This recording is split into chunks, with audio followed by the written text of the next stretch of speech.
We'll call this meeting to order.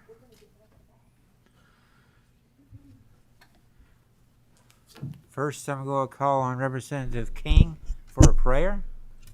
Thank you, Mr. Chair. Please join me. Dear God, thank you so much for giving us a beautiful day to worship you and to work for our fellow citizens here in Kentucky. Please be with us as we take in this data and make the very best decisions possible. We need your wisdom and discernment in every decision we make. Please be with all of our constituents, our fellow citizens, our neighbors and friends as we come out of this pandemic. And we certainly appreciate your grace over the last 18 months as we've dealt with that. Thank you so much for sending Jesus, and we appreciate you and thank you in his name. Amen. Call on Vice Chairman Dossett to lead us in the pledge. I pledge allegiance to the flag of the United States of America and to the republic for which it stands, one nation, under God, indivisible, with liberty and justice for all. Roll call. Senator Rocky Adams, Senator Hornback,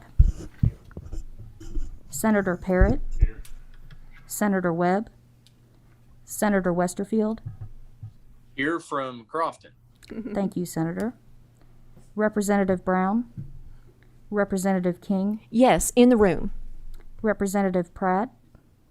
Here in district. Thank you, Representative. Representative Reed, Here in the room. Representative Roberts, Here in the room. Chair Embry, Here in the room. and Chair Dossett. Present in the committee room. Do we have minutes to approve? Okay, do we have a motion regarding our minutes? Most. Second. All in favor say aye. Aye. Opposed? They are approved.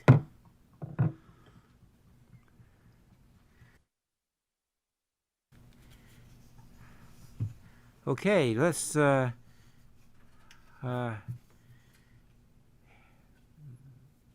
from our Commissioner of Agriculture, Dr. Brian Quarles. Thank you, Chairman, and good morning. I'm coming to you from Louisville, Kentucky, so I apologize if there's a little bit of noise in the background, but we are raising money this morning with Kentucky Farm Bureau. We've raised over $200,000 this morning for the Kentucky Hunger Initiative, and I couldn't say thank you enough for your all's investment in the Farms to Food Bank Trust Fund this past budget session as well. So we're working with our food banks and trying to ease food insecurity as well. So I apologize for not being there in person, but I'm very excited to speak very briefly this morning about Senate Bill 3, and our team will be talking a little bit more in detail about the transition process.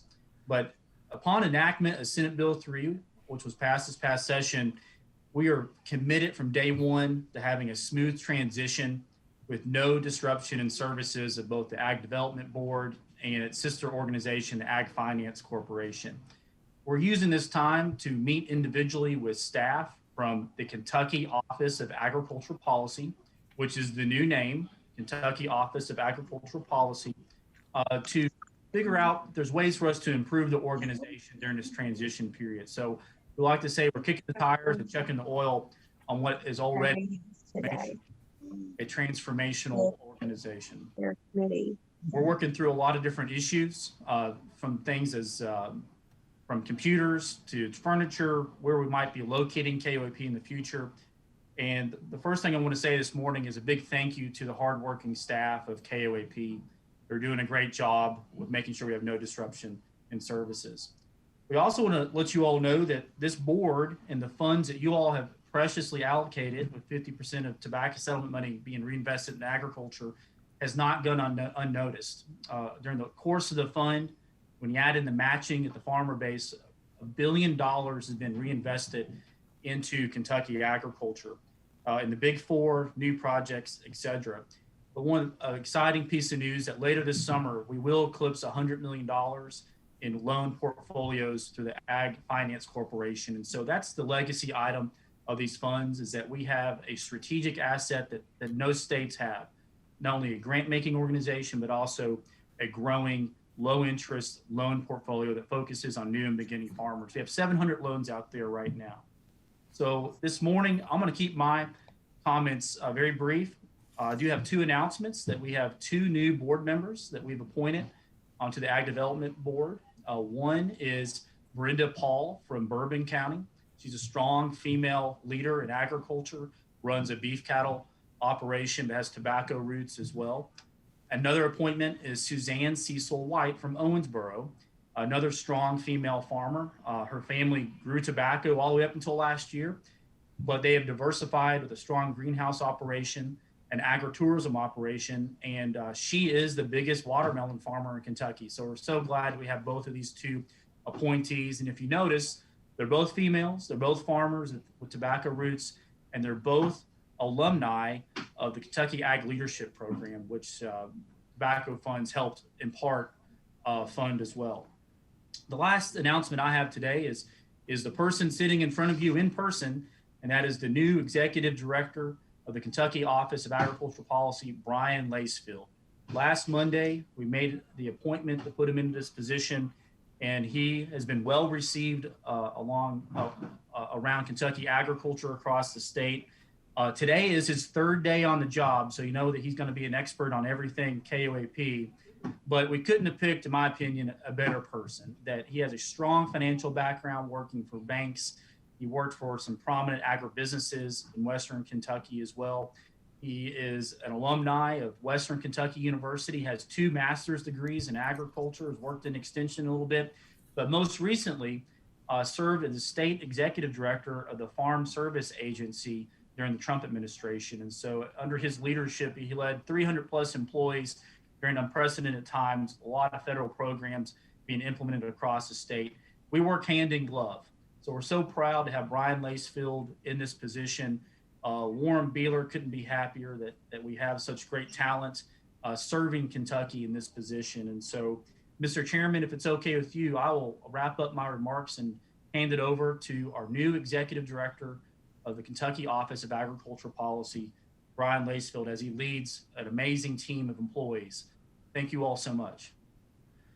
Okay, Director Lacefield, come to the table. And while you're doing that, I'd like to thank Dorsey Ridley for his service as Executive Director for a few months. We appreciate the efforts he made. Okay,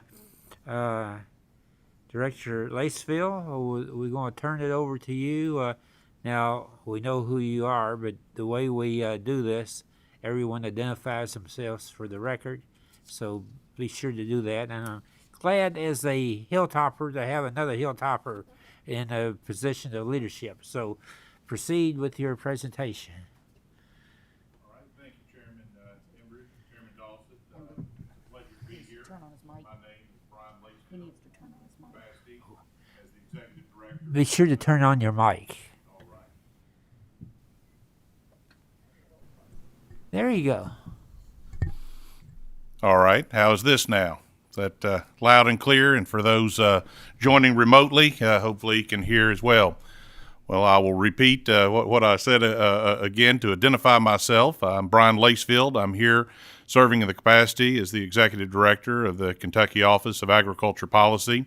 I thank you, Commissioner, for the appointment. I was very fortunate. My first day on the job, Chairman, was with the full Ag Development Board, and they ratified the Chairman's decision. So it was very good to have that support, and was very humbled and honored that the motion came from one of my major professors from Western there, with Dr. Gordon Jones, who actually was a professor for my first agriculture class that I had.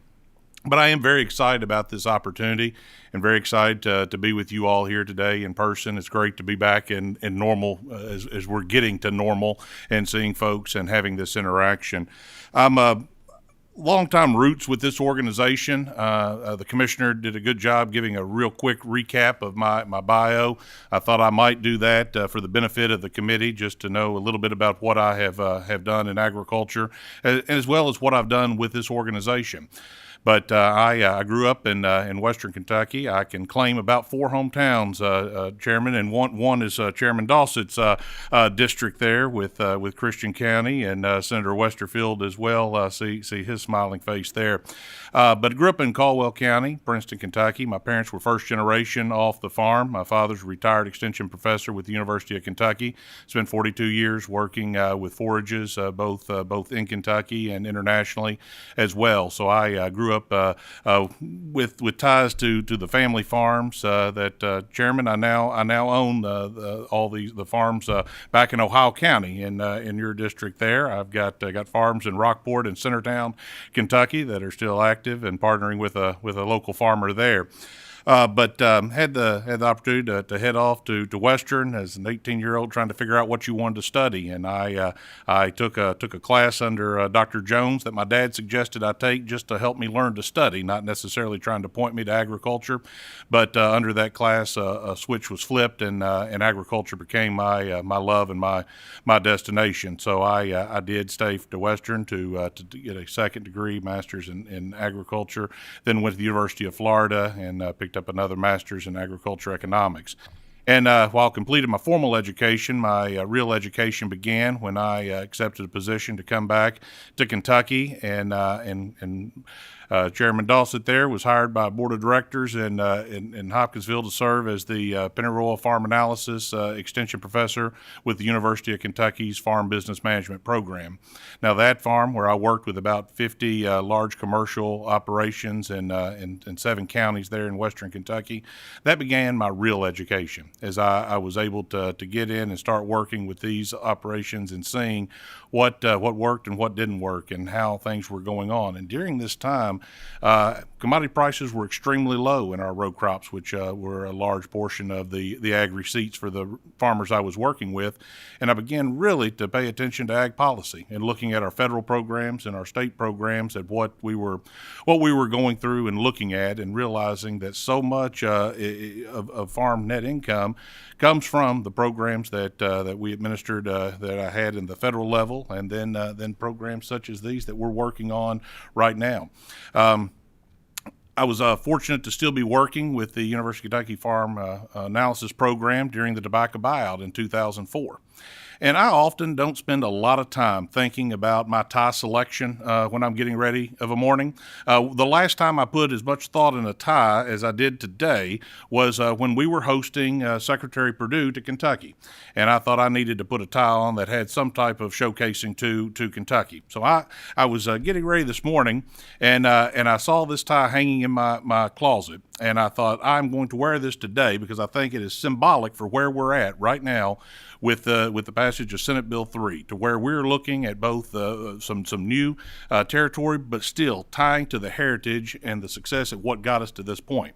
Now, Senator Hornback, this tie, if you look at the back of it, it says in the tag that it is made exclusively for the United States Senate. This tie is got the tobacco leaf on it. And this came about in 2004 when we had the passage of the tobacco buyout. Now, while we predate that with the Tobacco Oversight Committee and the funds that we're administering from the master settlement, this was the closest I had to tobacco ag policy, and this one tied back. Now, I'm going to guess this was a senator that tossed this off. I had a colleague that searched all over and found this at a vintage clothing store in D.C., that where we could have it. So while it's not necessarily the brightest tie to pop to our folks that are watching this remotely, I wanted to wear this today to this oversight body to show my commitment to both the future of where we're going with this, but also my commitment to the past, that what got us to here and the success to this point.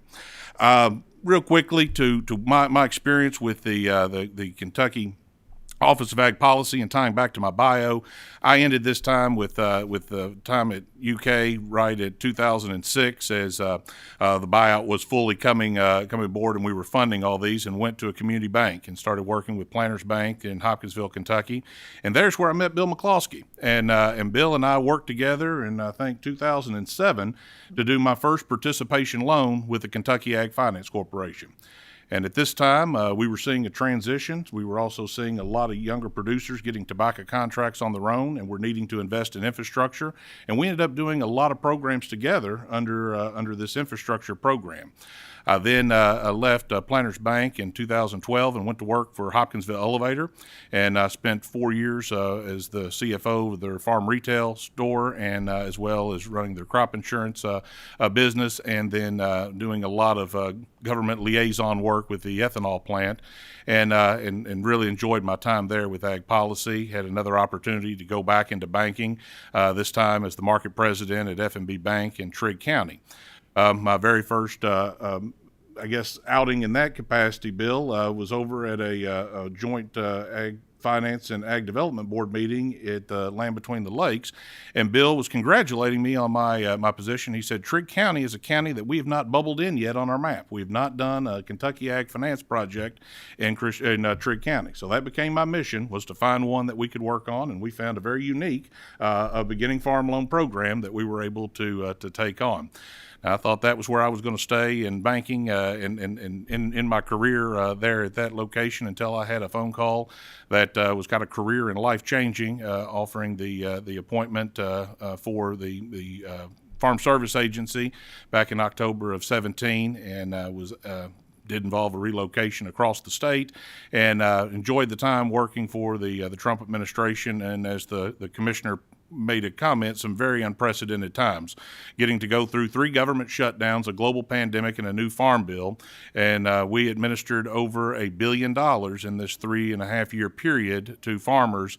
And the fascinating part of that is 2/3 of that money, over 66% of it, was outside the farm bill. It was trade mitigation, disaster mitigation with the coronavirus, and then our WHIP program, which tied to some of the excessive moisture that we had in 18 and 19.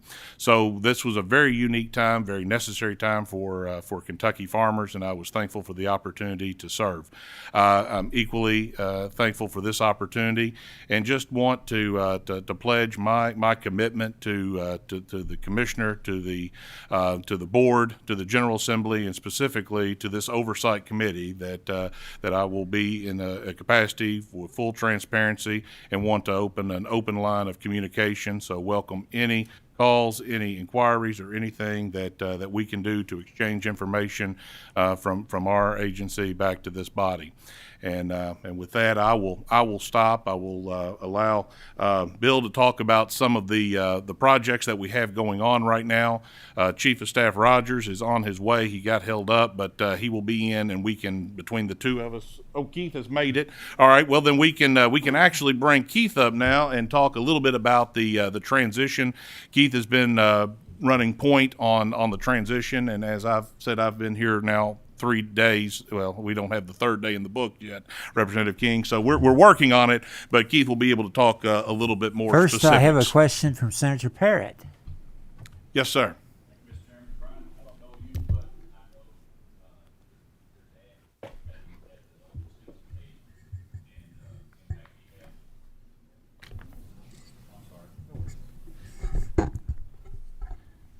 Again, I don't know you, but I certainly know where you came from, and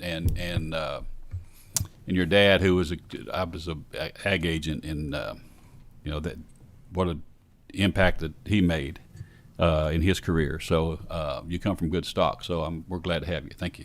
Well, thanks, sir. And I will pass that along to my father. I every now and then a good compliment I love to send back to him on that.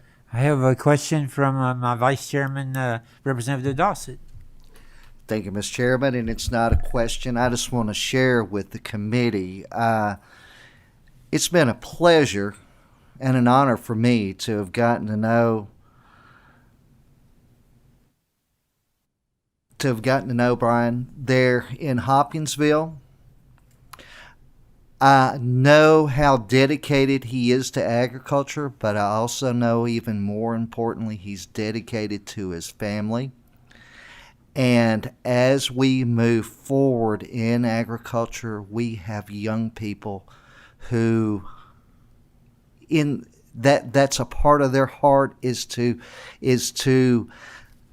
expand into the ag business. We've got young people there in our ag community that are strong entrepreneurs. And I know Brian is going to have a very, very, he's going to play a heavy part there, serving in his position to help those young people to have that opportunity to do that. And once again, I just want to welcome you. I know you're going to do a great job, and I want the committee members to know how much I appreciate you and my thoughts on you. So thank you, Brian, and welcome. Well, thank you, Chairman, if I Dawson. may, I'd simply offer, I can't say it any better than Chairman Dawson. Welcome to the office, Brian. Well, thank you both. I appreciate that and look forward to working with you.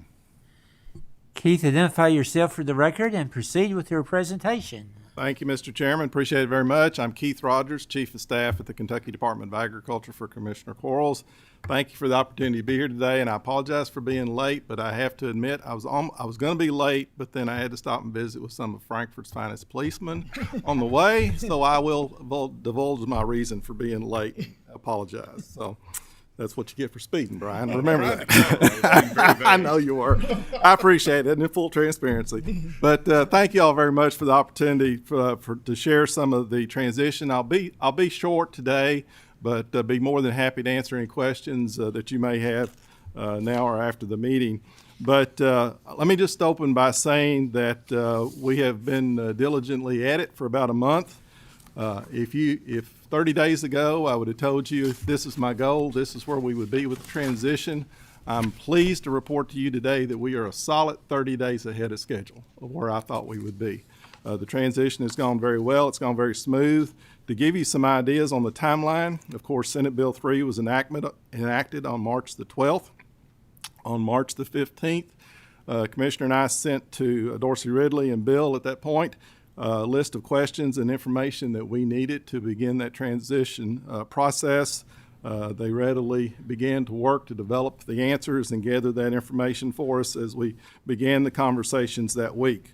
On March 17th, just a few days later, the Personnel Cabinet hosted what we refer to as the reorganizational meeting that brought together the Budget Office, Finance Cabinet, Personnel, KDA, KOAP, all together for that one large meeting to kind of set the direction and who had the responsibilities for various areas. And from that point, the accounting work and the financial side began to take place and begin work.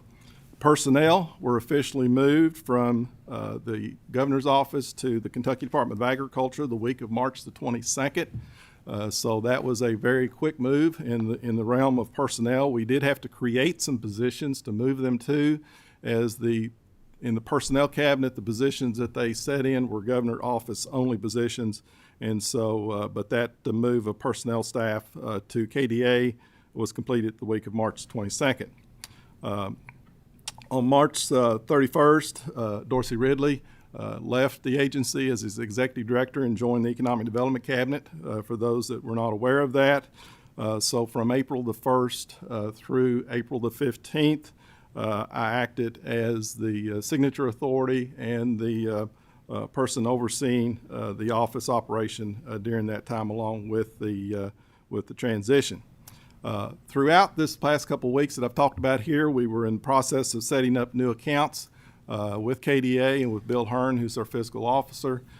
Basically, we had to set up all new accounts within the KDA structure to be able to move the Ag Development Fund, Operational Ag Finance Corporation loans, all those items from the accounting templates and things that were set up with Finance Cabinet and GOAP to KDA. I'm pleased to report that last Tuesday, we began to actually move the money. The accounts are set up. I think all of them except for some loan accounts. There are 700 loan accounts that have to be set up. So, Senator Hornback, I can see you shaking your head. You understand that's a lot of time and a lot of computer work that has to be done to set up the accounts before the money can even be moved. But those transfers on the funds have began and are taking place. And I can't report today exactly when we'll be complete with those, but I think we're well on our way to getting those taken care of. Going forward, I'll touch a little bit on our timeline of where we're going. This week, we began to migrate the KOAP staff over onto the KDA IT system, both on the servers and database, et cetera. The KOAP staff will be getting KDA purchased laptops. They have been leasing that IT equipment from COT for a number of years, and so we're in the process of starting to move them over to laptops that will be synced with the KDA IT infrastructure this week. We also will, unfortunately, for the staff, see some email addresses change. We'll see also some phone numbers change because they were internally in the governor's office, and with that changeover, some of those numbers are not available to KDA. And also there are issues with the changeover on email addresses where they don't recognize the domains. And so you may have a middle initial added or a middle initial removed from the email addresses, but KOAP staff has added that to all their emails going out and replies to notify folks of those changes in their email addresses beginning this week. As of today, there are 15 full-time positions at KOAP. 12 of those are filled. There are 3 vacancies, 2 project analysts and a compliance manager vacancy. The compliance manager's last day was actually this past Thursday. Brian and I will begin interviews of candidates for those positions on Thursday of this week. We've not made decisions exactly how or to whether to fill all 3 yet. Those things are still under consideration, but we do know that we need to fill at least one of those project manager positions as quickly as possible to assist with the current workload. Later on in May, there will be an onboarding meeting with all of the KOAP staff at KDA. This is the simple things that you think about, postal codes and travel expenses, all those accounts. We're making all those changes this month, but to migrate them into the KDA accounting system where they need to be, but then also in a separate accounting system for the administration of KOAP, those things will be wrapped up, and then we'll do a major onboarding meeting with them probably sometime in May. The annual audit that is required we have initiated that with the auditor's office, which is the proper time of the year for that. Also, one of the things that I'll share with you is that we're going to see some good efficiencies out of KOAP, for example, on IT, HR, administrative, finance, all of those areas where we have an administrative office that manages those things for the KDA staff. The KOAP staff will now have access to those things and will be able to more focus on the work that they're doing. And I'm not going to sit here today and say we're going to be able to eliminate this position or that position or whatever else, because we don't know yet. One of the things that the commissioner did very early on is he and I and our HR directors sat down with every member of the KOAP staff beginning literally that first week, one-on-one meetings to hear what they had to say. What's working, what's not. As he said, let's kick the tires and see what we need to make some changes on. Brian, now that he's on board from last Friday, we'll be doing the same thing with those staff members to learn exactly the ins and outs and what recommendations, and we'll be working to figure out what those recommendations are, what we want to implement going forward, and doing that at the same time.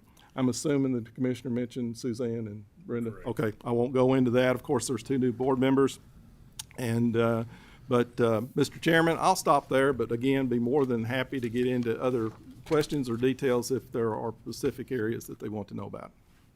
Are there any questions? Oh, yes. Representative Roberts. Hi, good morning. Good morning. I have a few questions, actually several questions about the reorg, just helping us understand what workflows might be now, what the benefits might be, things along those lines. So I guess I'll start at the beginning, which is, can you explain to me why Dorsey was removed? Especially, it's nice to meet you, welcome to the position, but your background sounds somewhat similar in that you have banking background, so I'm wondering what the deficit was there, and what we as a committee can look forward to in this new organization and our communications together. Okay, good question. I think you're going to see, as far as the Oversight Committee, you're going to see much the same thing that you've had in the past. Your monthly meetings where you get the reports from these 2 gentlemen. I'm here today simply because of the transition in my role as Chief of Staff. I'm also serve as the Commissioner's designee. So when he's not at the board meetings, I do sit in for him. So I'm very involved and have been for the last 5 years in the operation of the Ag Development Board meeting. In fact, I sat in that seat during the Ernie Fletcher administration. I was executive director of GOEP at that point. So I know it very well, and it's been a very smooth transition because of that, I think, because of the knowledge and even over the last 5 years, the working area that I've had. To directly answer your question, Dorsey Ridley had received a new position at the Cabinet for Economic Development. We had conversations with him between enactment and the end of March that the commissioner wanted to go in another direction, and he moved through the administration to begin a new job at the Economic Development Cabinet on April the 1st. I'm sorry, your second part of your question. Let's just finish that one up. So it was basically a preferential. The commissioner decided that Dorsey was no longer the right person. That's correct. Okay. The second part of my question really is, and you started to answer this, just the workflows that we'll have. It sounds like everything's moving pretty quickly to get all of the new people set up. It sounds like you've fulfilled the position, save for, I believe, 2, you said. Can you talk to us a little bit about the costs associated with this reorganization? Basically, the staff that you have in place in the old GOEP, for the most part, has moved over, except for, I think we've had 2 resignations, Bill? Yes. During that period of time. Salaries have not changed. Office building rent, things like that have not changed at this point in time. I don't know whether the commissioner mentioned it this morning, but from an efficiency standpoint, our ultimate goal is to move KOAP to the KDA campus. Beginning with the takedown of the tower, we were able to move the 26 employees that we had in the tower when the commissioner was elected to the campus out on Corporate Drive. And the efficiencies of having all of our staff on one location, first time in modern history or recent history, anybody can remember that KDA has been in one location, are great. When I had my administrative staff downtown in the tower, we had people that spent half of their days driving back and forth between the 2 locations, and that's just not wise. So we are looking at the potential of relocating the KOAP staff at some point in the future out to the campus. No decision has been made along those lines yet. That could probably be one of the larger ongoing changes, the building lease downtown versus what we can do out there, and we do not know at this point in time what that is. For example, on the computers I mentioned, where they've been paying an annual lease on those computers, we will be purchasing computers for those for the KOAP staff, but of course, once you purchase them, you're not paying the lease. I expect that's going to be very much of a washout. I don't know exactly how those numbers are going to shake out yet. We're still working mainly through that operational budget profit loss statement, if you want to call it that, this week actually. In fact, we're meeting Thursday this week to get really deep into it. We anticipate the generalness of the operational budget to be closely to the same for the next year or 2 as we make some adjustments. But long term, we'd be more than happy to come back and report as needed as we get those things developed. Thank you. Mr. Chair, may I ask one more question? Yes. Thank you. And then just specifically pertaining to this committee and our work here, can you just let us know if you foresee any delays in grant applications, oversight, or the reporting that you all give to us during this reorganization? Absolutely no delays at all. That's one of the things the commissioner's been very clear about. Business as usual. We're here to make this thing work. I think Bill probably has seen much more of me in the last couple of weeks than he wanted to on some days, but I've been there to help support them because we do have those vacancies we're talking about. And in our meat processing committee, basically we have 13 applications that we have got to move through the process and be ready for the May board meeting. And so we've pulled some additional resources from KDA to make sure that we keep those things moving, for example, using that one as an example. So at this point in time, there have been none, and we do not expect any delays in applications. Thank you. I appreciate your answers. Thanks. Senator Hornback. Thank you, Mr. Chairman. Bill and Keith and Brian, I want to congratulate you all. Senator Parrott and I did the easy work, passing legislation. The transition's the tough work, and I know that. And but we talked several times back during that, and I commend you all on the work that you all are doing. And Bill, for you that have been there for how many years have you been? 20 years. 20 years. I can't tell you how much we appreciate you and what you do, the work you do, especially at ag finance and working. I know my brother works with you a whole lot on the loans and what that means to agriculture. And I think it's just a great step moving forward to have the office, Kentucky Office of Ag Policy, in with KDA, where you have a lot more people out in the county. Maybe they're not KOAP employees, but you've got all the ag department employees that are out there throughout the state that really have a feel for what's going on in agriculture throughout the state. And Brian, I congratulate you on your appointment. I think you'll do a great job. You did a great job as FSA state director, state executive director, and we appreciate all of you all. Keith, everything seems like it's going well, and thank you very much for the work you've done. I know you've had some long hours and a very difficult time, but thank you very much. Co-Chairman Dossett? Yes, thank you, Mr. Chairman. And I'm going to echo Senator Hornback's statement right there, and also Keith.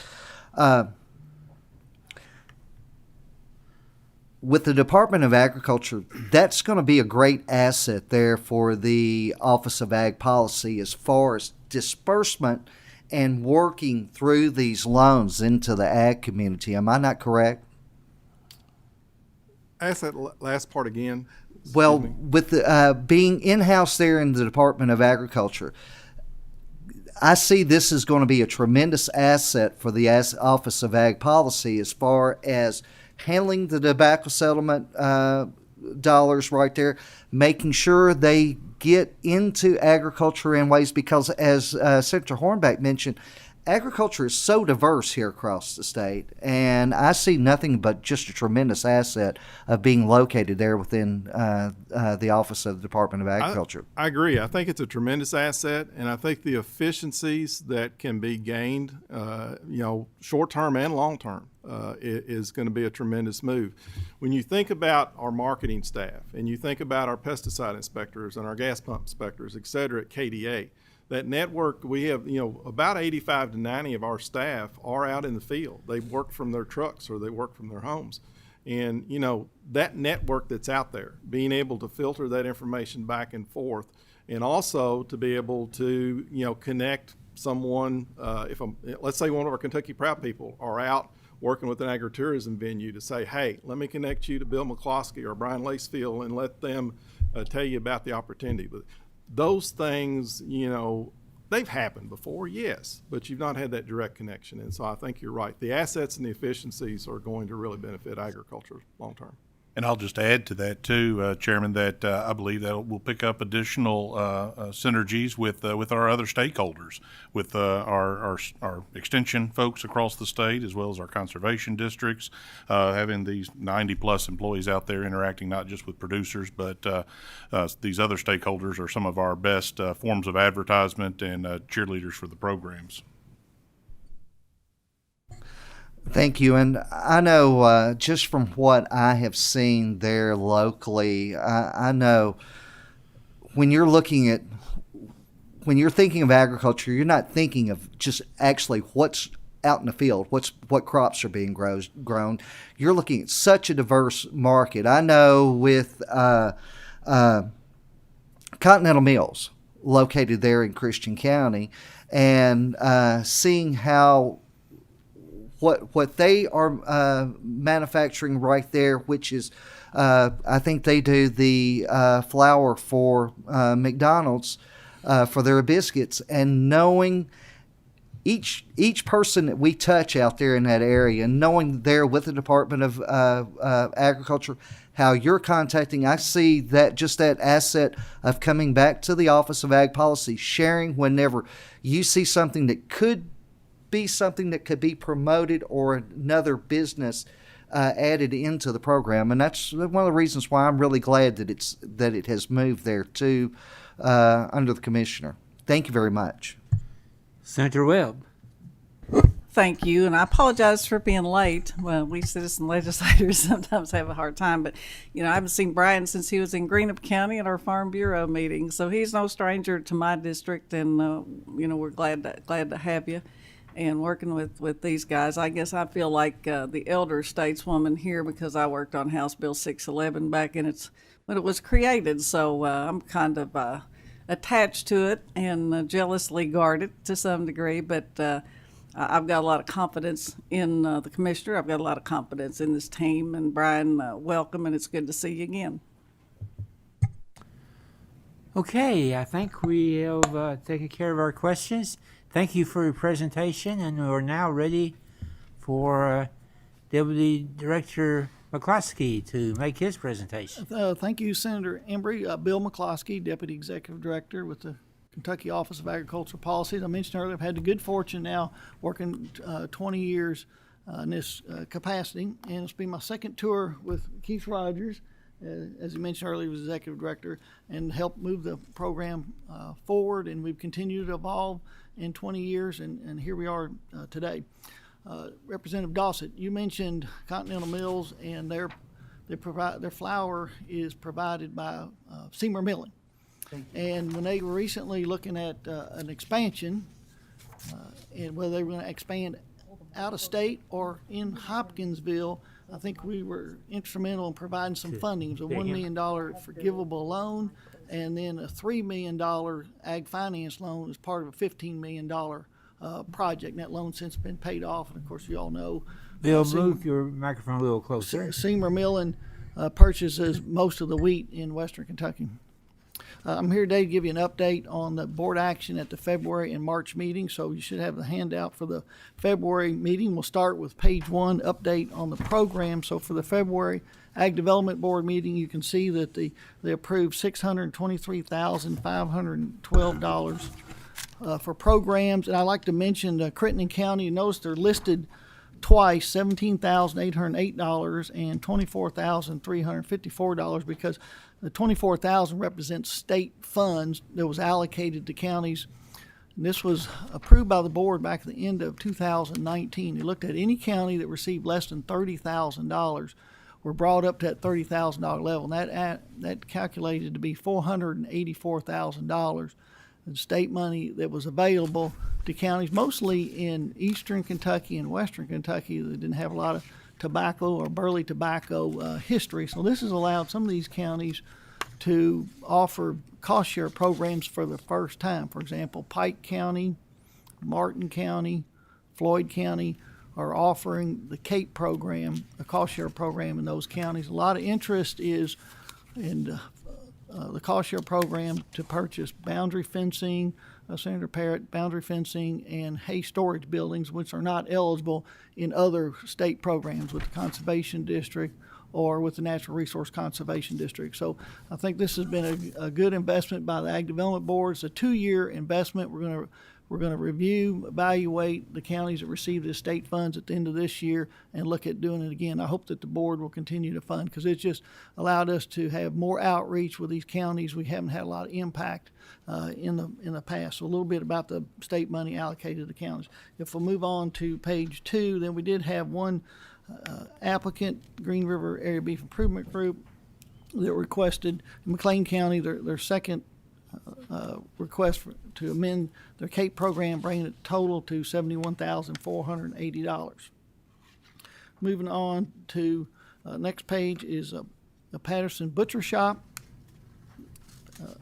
They were approved for $250,000 to establish a meat processing facility in Monroe County. And this is all part of an initiative by the Ag Development Board to address the demand we've had from consumers to buy meat products locally, and then obviously for our cattle producers, Representative King, to establish or expand their direct-to-consumer marketing program and have to have access to a meat processor in the state. So because we've had, because of your all's support in the ag development funds, tobacco funds and ag development funds, we've had the infrastructure available in the Ag Development Board, the staff, and of course the money to make available to help our meat processors expand, or in this case, establish a startup processing facility. So to date, over $4.1 million has been awarded to 18 processors across the state to increase the harvesting capacity, and we've calculated that to be over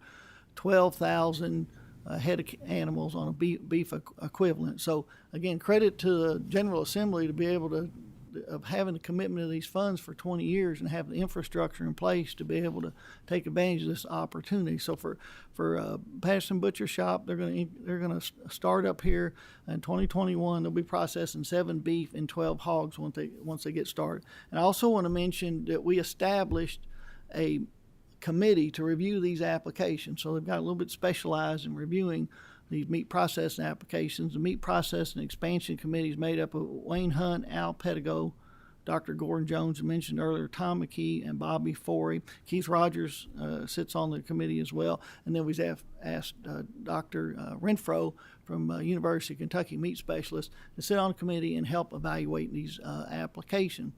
I have a question from Senator Webb. Yes, ma'am. I think you're starting to answer it because I know that we made commitments, and I'm glad to see these applications by very credible entities. Okay, but there are challenges in a producer in getting a date for slaughtering these animals right now, especially here in Central Kentucky. I know because I've got one that we got a date out. So I guess the committee, if you could give us an indication of the prospectus of how we're doing with this growth as opposed to prospective demand, and are we going to be able to satisfy that demand with what we've got? And I would like to hear from the committee at some point, Mr. Chairman, on this issue, because it's getting almost critical mass in a way. So this may not be the time to discuss it, but since you brought it up and looking at these entities, I feel some better. Knowing there's a committee, I feel some better, but I'd like to have more information on that.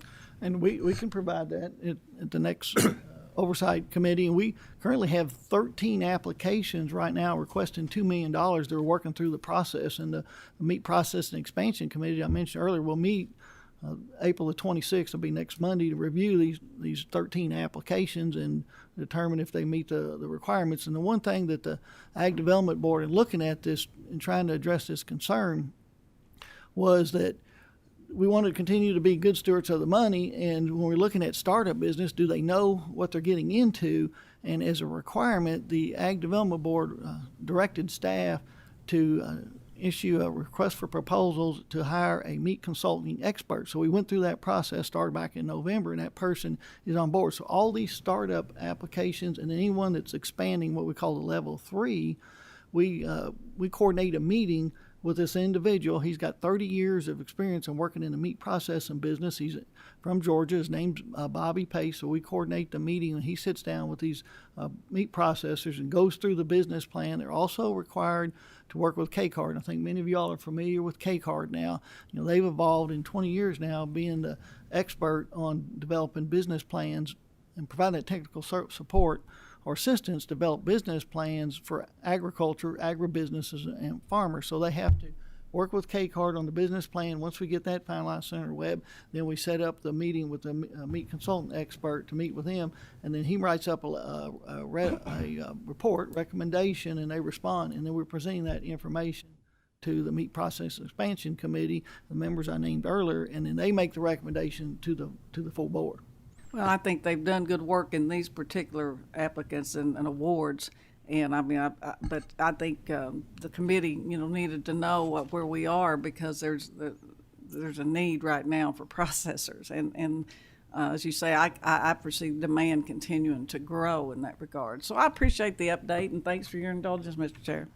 And we do have an application from the Greenup County, Boyd County area, so we're working through that application too, and that's one challenge of the committee and the board and staff is looking at strategically where do we need these processors. And I think that we need them up home. I mean, because we are expanding our cattle market there, but certainly if it's deer season, you're out of luck. I mean, we've got to compete with the deer processing, and so we appreciate the look and we need it. Thank you. Moving on page 4, we got Rod Kegel. I'm sure many of y'all are familiar with Rod Kegel, and he's bought a meat processing business there in McLean County. The previous owner had a fire in March of 2020, and so he elected to sell the business. He had a veterinarian degree, and he was able to secure a position working USDA in the meat processing inspector business. So I think, again, Rod Kegel's somebody we all are familiar with in Kentucky agriculture, and he has a great story to tell because he is transitioning out of tobacco into the meat processing business. And he's got two sons that are going to be working the business, and they've been working on developing a direct-to-consumer marketing program. It's already exists, and this is going to allow them to diversify their operation again, diversify away from tobacco more into meat processing business. So a great story, and what I think the Ag Development Funds has been all about, helping. As you know, Senator Webb, you helped draft House Bill 611. So Rod Kegel's approved for $250,000. Next on page 5 is Chop Shop, as we refer to him. And you can see that we helped establish that business back in 2011. They were approved for $350,000. And then 2019, they received $173,000. And this award is for $250,000 to buy specialized equipment to x-ray the meat products going through the facility. And they're at this point, they've evolved since 2011. They're up to processing 90 head of animals a day. So they've continued to evolve, and I think part of being access to Ag Development Funds has helped them expand their operation. So 90 animals a week, and they would like to double that capacity if they can get another USDA inspector in there on a second shift. Moving on to page 6, we'll change gears a little bit, talk about the poultry business. So this is an individual, James Odd, had made a request for $25,000 to the Davis County Council to purchase a rotary composting system for his chicken operation. So most of your chicken producers, they compost their chickens in an open building with a roof on it, of course. But this is a new system where you put the dead chickens in the one end of it, and it comes out the other end as a composted product they can use to spread on their field or possibly sell. But they were only approved for $5,000, and this was presented to the Davis County Council on December the 1st. And so they had 5 applications requesting $77,000, and they only had $28,000 at that time. So they allocated the funds. That's why the request was only approved for $5,000, because the county council allocated the money they had at that time. Again, that was on December the 1st. Moving on to page 7, this is another request at the Davis County Council meeting, December 1st. It was a $22,965 request, and the county council committed $16,071 for this applicant to be able to upgrade or invest in coolers for their cut flower business. This is an expansion of diversification of their business, and this is the sister to the new Ag Development Board member we mentioned earlier. So not only doing watermelons, as Commissioner Quarles mentioned, they're in the cut flower business as well. Moving on to page 8, Kentucky State University was approved for $39,719 to upgrade and build a permanent poultry processing operation here in Franklin County. The issue of access to slaughter facilities for poultry producers has been something that was brought to the attention, again, of the Meat Processing Expansion Committee. We asked Kentucky State University to give an update on their mobile processing unit, and they said the challenges with COVID has limited the services, but they said with additional funding, they could build a permanent structure, and also was put in some safeguards to address the COVID issues. They can provide the service again. So this was approved, and they should have it up and running here shortly.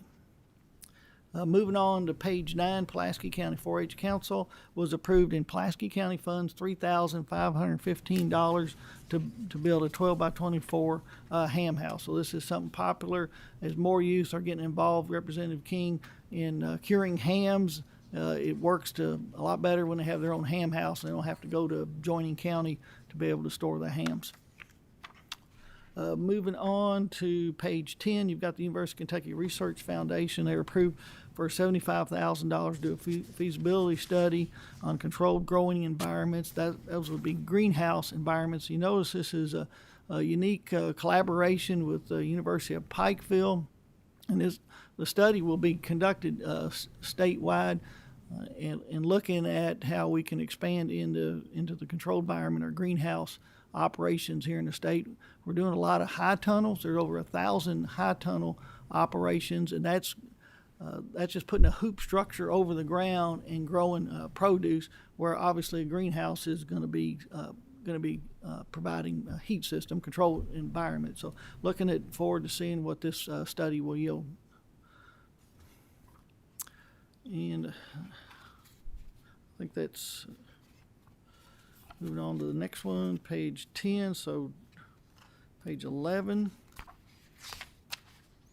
We got an update on the on-farm energy program. So this is a program that's been around for 10 years, where a producer that's making an improvement or equipment or technology will result in energy savings on the farm.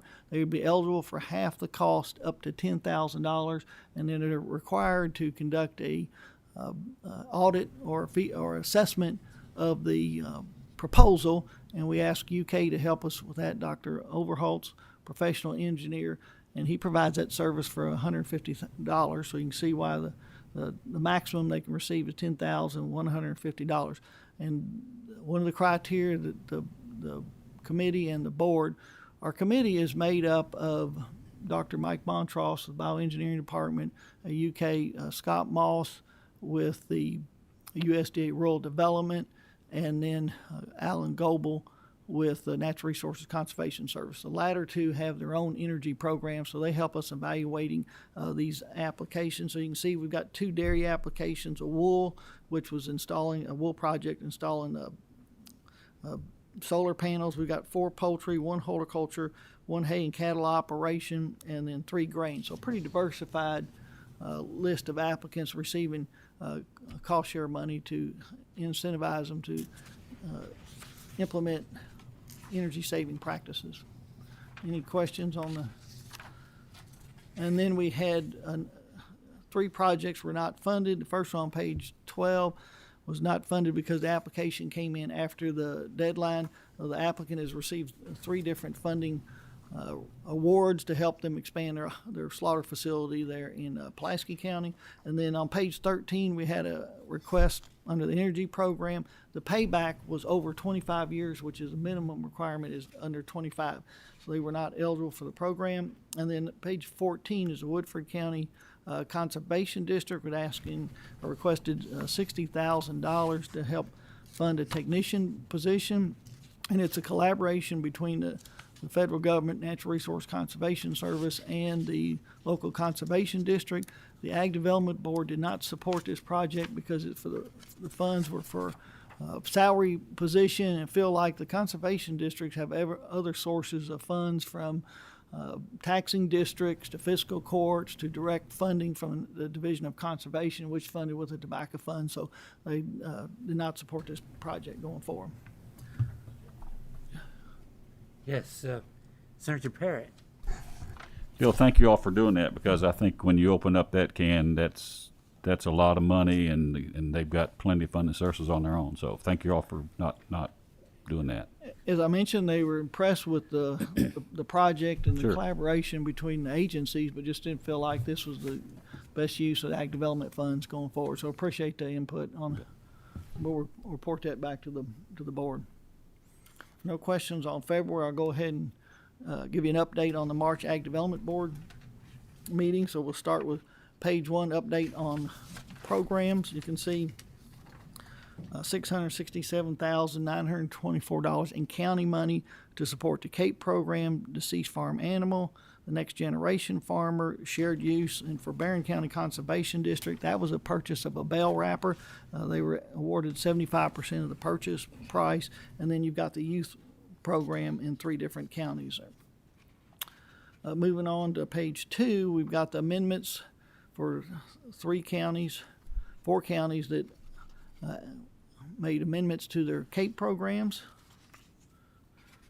And then getting into projects on page 4, Pulaski County Extension District Board was approved for $1,988 to collect forage samples to test for educational purposes.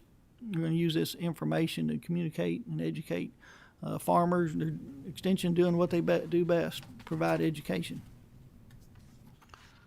Moving on to page 5 is the Community Farm Alliance. So they were they were requested $329,298, and Ag Development Board approved for $270,102 to continue to support the Farmers Market Initiative that's under the Community Farm Alliance. They work closely with the Department of Agriculture and the farmers market staff there. Currently, for your information, we have 165 farmers markets in 113 counties. So hopefully in the next couple of years we'll be able to say we've got a farmers market in every county. The Community Farm Alliance helps with that initiative. You can see they've been successful in recent years in securing a lot of USDA money to support all the different programs that are available out there, as well as working with the different farmers markets that usually have a part-time manager to help manage the market, as well as coordinate with the farmers or vendors providing products to the farmers markets. Moving on to page 6, then get back into the meat processing program initiative. This is Bluegrass Lamb Company. They were approved for $250,000 to expand or purchase a facility in Hardin County that had been shut down, and so they're going to retrofit it and process, just specializing in processing lamb. Currently, right now, they have their lambs that they work with and coordinate with farmers, as they call them, shepherds across the state. They're currently working with Marksbury out of Garrett County to process 30 lambs a week. They're processed and distributed through Creation Guards in Louisville, and then they have further distributed through Kroger. So the applicant already has a market, and this is a challenge of a lot of projects that we funded over the years, is the marketing side of it. So she's already got the markets established, and so the Ag Development Board saw the potential in this project for the lamb business. As a matter of fact, there's a nice write-up in a Farmer's Pride here, Representative King, it just came in the mail here in the last couple of days. It talks about this specific project, Senator Parrott, and there's a quote in there from Commissioner Quarles talking about how this is it's got a lot of potential to create other opportunities for farmers that may not be interested in raising and cattle. They can do obviously sheep, a lot smaller animal and easier to handle, and so I think this will help them expand that business. She'd like to start processing up to 25 head a year, and within 5 years expand that up to 10,000 head. And then moving on to page 7, the Glendine Farms was approved for $30,872 under the On-Farm Water Management Producer Implemented Project program. So this is a water initiative that the Ag Development Board has supported in helping farmers become more resourceful in how they're utilizing their water on the farm. And this project is a $60,000 project, and you see the description talks about how they're going to be able to harvest water off of their tobacco barns and be able to utilize it on the farm operation. And as a result of receiving this funds, the state funds, they are required to be able to provide workshops and field days and share that information with other farmers. And we do have technical assistance with these projects. Bill Caldwell, the Division of Water, helps working with one-on-one with applicants, and then Dr. Steve Higgins at University of Kentucky providing that technical assistance on these projects. Moving on to page 8, you've got the Lincoln County 4-H Club Association was approved for $1,000 for another ham house. As I mentioned earlier, a lot of interesting counties that want to support their youth that are interested in curing hams. Page 9, we've got update on the On-Farm Water Small Scale Grant Program. Again, something the Ag Development Board has supported in working with farmers to develop water resources on the farm, or better utilization of water resources. So this would is for a livestock operation looking at doing a gravity-fed water system to utilize their pond reservoir in a beef operation. Applicants are available for half the cost, up to $10,000. So you can see this was awarded at $6,881. So total project cost $13,762. And then you've got the corresponding pages of the press release information. Senator Embry, that concludes my report. Any further questions of Deputy Commissioner McCloskey? Okay, thank you very much for your presentation, and it was our honor to have all three of you here today and to be part of our program. I have a couple of announcements. Our travel vouchers are now being done by our legislative assistants. So be sure to get with your legislative assistant, make sure they have all the correct information, and they get that turned in for you. Our next meeting will be Tuesday, May the 18th, May 18th at 10:30. It'll be in this room, we think. And if there is no other business, I'll entertain a motion to adjourn.